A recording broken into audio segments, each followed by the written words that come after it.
காஞ்சிபுரம் ஸ்ரீ கச்சபேஸ்வரர் திருக்கோவிலில் 2ஆம் நாள் தெப்பல் திருவிழா. திரளான பக்தர்கள் கலந்து கொண்டு சுவாமி தரிசனம் செய்தனர்.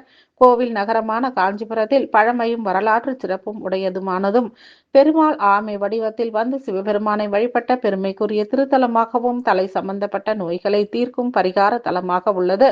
சுந்தராம்பிகை உடனுறை கச்சபேஸ்வரர் திருக்கோவிலில் இத்திருக்கோவிலில் கார்த்திகை மாதத்தில் கோவில் திருக்குளத்தில் தெப்பல் திருவிழா நடைபெறுவது வழக்கம்.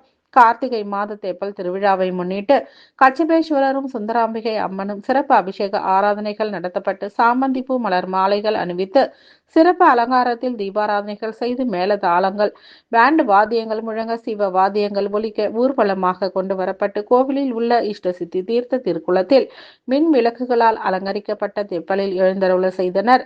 பின்னர் முதல் நாளான நேற்று கச்சபேஸ்வரர் சுந்தராம்பிகை எழுந்தருளிய தெப்பலை 2ஆம் நாள் 7 சுற்றுகள் வலம் வர செய்து பக்தர்களுக்கு காட்சியளிக்க வைத்தனர். தெப்பல் திருவிழாவில் காஞ்சிபுரம் மற்றும் அதை சுற்று வட்டார பகுதியில் சேர்ந்த ஆயிரக்கணக்கான பக்தர்கள் கலந்து கொண்டு சுவாமி தரிசனம் செய்து வணங்கி வழிபட்டு சென்றனர். தெப்பல் திருவிழாவில் கலந்து கொண்ட பக்தர்கள் அனைவருக்கும் அன்னதானங்கள் வழங்கப்பட்டது.